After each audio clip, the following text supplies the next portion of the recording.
성도 여러분, 안녕히 잘 지내셨습니까? 예수님의 이름으로 사랑과 안부의 말씀을 전합니다. 오늘은 제자됨이라는 주제를 가지고 말씀을 나누어 보려고 합니다. 오늘 주신 말씀은 마태복음 10장 1절의 말씀과 28장 19절과 20절의 말씀입니다. 말씀을 제가 봉독하겠습니다.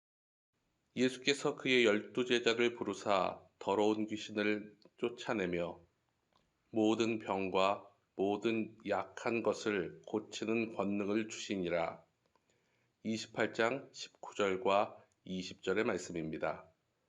그러므로 너희는 가서 모든 민족을 제자로 삼아 아버지와 아들과 성령의 이름으로 세례를 베풀고 내가 너희에게 분부한 모든 것을 가르쳐 지키게 하라.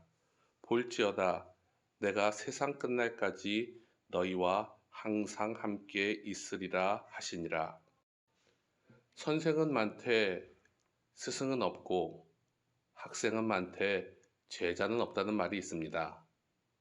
무언가를 가르쳐 학식을 채워줄 사람은 우리 주변에 많이 있지만 스승이라는 뜻처럼 진심으로 나를 가르쳐서 바른 길과 바른 삶으로 인도해 주는 사람은 적다는 것을 의미합니다. 또한 궁금한 것을 배워 자신의 지식이나 학식을 늘려가는 사람들은 많지만 그 가르침을 자신의 삶 가운데 적용하려 사는 사람들은 별로 없다는 이야기입니다. 그러면 제자는 누구를 지칭하는 말입니까? 네이버 국어사전을 찾아보면 이렇게 정의가 되어 있습니다. 첫 번째 스승의 뜻은 가르침을 받거나 받은 사람이라고 나옵니다. 그리고 두 번째 뜻은 기독교, 예수의 가르침을 받아 그의 뒤를 따르는 사람이라고 정의되어 있습니다. 다시 말해 세상에 사는 사람들도 우리 기독교인들에게 제자라는 뜻은 하나님의 말씀과 은혜 가운데 하나님의 택하심을 받은 사람이 두 가지를 꼭 지켜야 한다는 것을 이야기합니다. 첫 번째는 우리의 스승이 예수님이라는 사실을 기억해야 한다는 것입니다. 또 다른 하나는 그분의 가르침을 따르는 것이 바로 제자라는 것입니다. 그래서인지 독일어 성서공회에서 말하는 예수님의 제자에 대한 이야기는 예수님의 권위를 따르는 사람들이라고 이야기합니다. 더 나아가 신약 성경에서는 12사도라는 사람들이 아니라 더 어떤 의미에서는 모든 그리스도인들을 예수님의 제자라고 포함한다라고 설명하고 있습니다. 이처럼 그 시대에 예수를 믿는 사람들이 우리가 알려진 것처럼 생각하는 것처럼 단순한 12제자 이상으로 예수님의 제자로 말할 수 있는 사람들이라는 것입니다. 많은 분들이 교회를 다니는 사람들을 부를 때 다 기독교인이라고 부릅니다. 하지만 교회를 오래 다니신 분들은 그분들을 조금 더 세밀히 분류합니다. 첫 번째, 교인이라고 부르기도 하고, 두 번째, 성도 또는 신자라고 부르기도 합니다. 그리고 마지막으로 우리가 함께 이야기했던 제자라는 사람들이 있습니다. 교인은 말 그대로 교회를 다니는 사람들입니다. 종교를 가진 사람들입니다. 자신의 종교를 물었을 때 기독교라고 대답하는 사람들이 바로 교인입니다. 두 번째 성도는 우리가 잘 아는 것처럼 교회를 열심히 다니는 사람들입니다. 헬라어는 피스토스라는 단어를 사용하는데 이 뜻은 믿는 사람들이다 라는 의미가 있습니다. 다시 말해서 예수님께서 이 땅에서 행하신 일들을 그리고 우리에게 보여주시며 들려주셨던 약속들을 믿는 사람들입니다. 마지막으로 제자입니다. 우리가 읽었던 마태복음 28장은 모든 사람에게 부탁하신 말씀이 나오고 있습니다. 제자라는 헬라어 단어에는 마데테스, 즉 배우는 사람이라는 뜻이 있고 더 나아가서는 지성적으로 따르고 모방하는 사람이라는 뜻을 가지고 있습니다. 예수님께서 우리에게 부탁하셨던 것은 그들을 가르치고 행하게 하고 그 뜻을 지켜나가게 제자로 만들라는 것입니다. 바울의 말처럼 배우고 받고 듣고 본받을 행하는 사람들이 바로 제자라는 것입니다.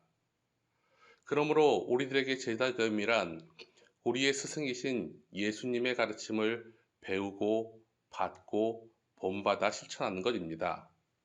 내가 원하는 것만 배우고 내가 원하는 것만 실천하는 것이 아니라 예수님께서 분부한 모든 것을 가르칠 뿐만 아니라 그들이 지킬 수 있도록 도와주어야 한다는 것입니다. 세상에 많은 사람들이 남들에게 좋은 것을 그리고 올바른 것을 가르치거나 알려줍니다. 하지만 정작 자신들은 자신이 말한 것을 지키거나 완벽히 행하지는 못합니다. 하지만 예수님께서는 우리에게 그 모든 것을 직접 몸소 행하여 보여주셨습니다. 그리고 우리가 행한 모든 사람들에게 그것을 어떻게 실천할지를 가르쳐 주셨을 뿐 아니라 우리에게 그것들을 행하라고 말씀하고 계십니다. 그래서 우리에게 이렇게 말씀하십니다. 새 계명을 너희에게 주노니 서로 사랑하라. 내가 너희를 사랑한 것 같이 너희도 서로 사랑하라. 너희가 서로 사랑하면 이로써 모든 사람이 너희가 내 제자인 줄 알리라. 이 말씀을 들은 예수님의 제자라고 부르는 사람들은 그렇게 행하였습니다. 사도 바울도 자신이 그렇게 행하였다고 고백합니다. 그리고 그들이 전한 복음과 제자됨으로 인해 우리가 예수님의 제자가 될 수 있었던 것입니다. 사랑하는 성도 여러분, 제자란 스승이 있는 사람입니다. 그리고 스승이 있다는 것은 그분이 나를 받아주셨다는 뜻입니다. 또한 내가 그분의 가르침을 아는데 그치는 것이 아니라 그분의 가르침을 기억하고 그 뜻을 행하여 나의 삶에 적용했다는 것입니다. 다시 말해, 진정한 그리스도의 제자는 세상적인 것들에 얽매이지 않고 오직 주님을 신뢰하고 주님을 의지하며 주님의 뜻을 세상에 이루기 위해 부름받고 보낸 사람들이 바로 제자라는 것입니다. 예수님께서는 제자를 부르셨습니다. 여러분을 부르셨습니다. 그로 인해 그 뜻을 소명으로 주셨습니다.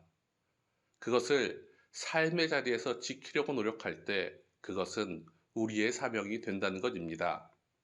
그리고 그런 사람들에게 하나님께서 능력을 주시겠다고 말씀하고 계십니다. 그것을 믿고 의지하는 삶을 살아갈 때 우리는 하나님이 사랑하시는 주님의 뜻을 따르는 제자가 될 수 있습니다.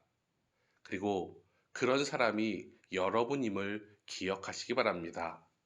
그리고 주님이 주신 그 아름다운 믿음의 길을 걸어가시는 그리고 그 안에서 참된 기쁨과 제자됨을 누리시는 저와 여러분들 되시기를 간절히 축복합니다. 이제 세 가지 기도 제목을 함께 나누시겠습니다. 첫 번째 기도 제목은 나는 주님의 제자로 부르신 사람입니다. 그러므로 주님의 제자로서 말씀하신 계명들, 보여주신 삶을 나의 삶의 자리에서 실천하는 사람들이 되게 하옵소서. 두 번째 기도 제목은 우리가 기쁨의 50일로 지키는 이 기간에도 코로나19로 인한 어려움의 시간을 보내는 사람들이 있습니다. 하나님의 은혜와 돌보심으로 고난을 이겨나가게 하시고 그 가운데 일하시는 하나님을 만나게 하옵소서.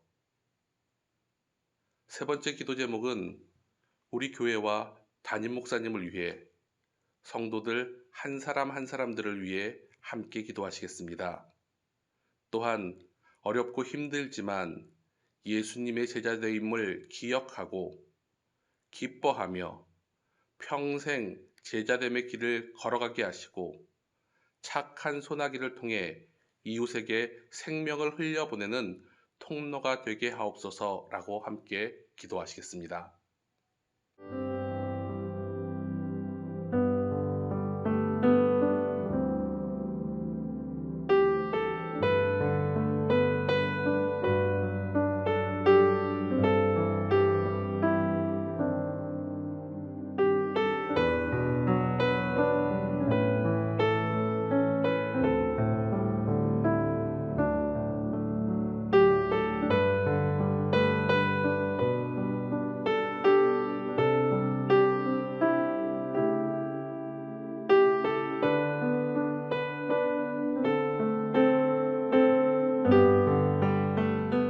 우리의 모든 것을 알고 계시는 전능하신 하나님 아버지, 오늘도 하나님 앞에 시간을 정하여 기도의 자리로 나왔습니다.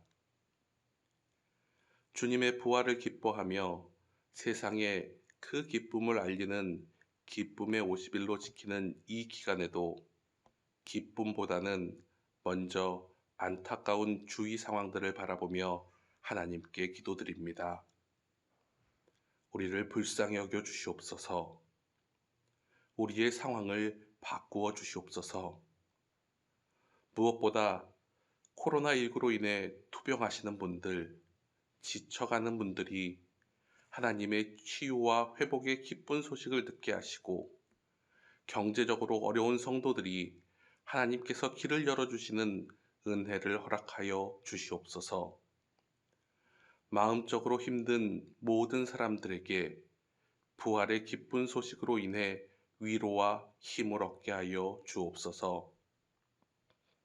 무엇보다 우리를 부르시고 보내시며 그들을 제자 삼으라고 말씀하신 주님, 우리도 그들에게 주님처럼 삶의 모습으로 주님을, 복음을, 가르침을 전하게 하여 주옵소서. 이 땅을 하나님의 나라로 만들어가게 하옵소서. 세상적인 것들에 얽매이지 않고 오직 주님을 신뢰하고 주님을 의지하며 주님의 뜻을 세상에서 이루기 위해 보냄받은 사람임을 기억하고 각자의 삶의 자리에서 실천하며 살아가게 하옵소서. 기쁨의 50일을 보내며 주님의 말씀처럼 주님이 주신 것들을 우리의 이웃들과 나누려고 합니다. 온전히 필요한 곳으로 흘러가게 하옵소서. 사랑이 필요한 곳에 소통하게 하시고 물질이 필요한 곳을 향하여 착한 소비가 이루어지게 하시며 물질이 흘러가게 하옵소서. 하나님의 능력과 위로가 필요한 곳에 함께 기도하는 아름다운 시간이 넘치게 하옵소서. 사랑의 하나님 아버지, 무엇보다 우리 모두 함께 예배당에 나와 같이 예배드릴 기쁨의 날을 기대하며 준비합니다. 이 시간을 통하여 우리가 느낀 것들을 잊지 않게 하시고 함께 드리는 그 자리가, 그 시간이 얼마나 소중한지를 고백하는 기쁨의 날이 되게 하여 주시옵소서. 예수님의 이름으로 기도하옵나이다. 아멘.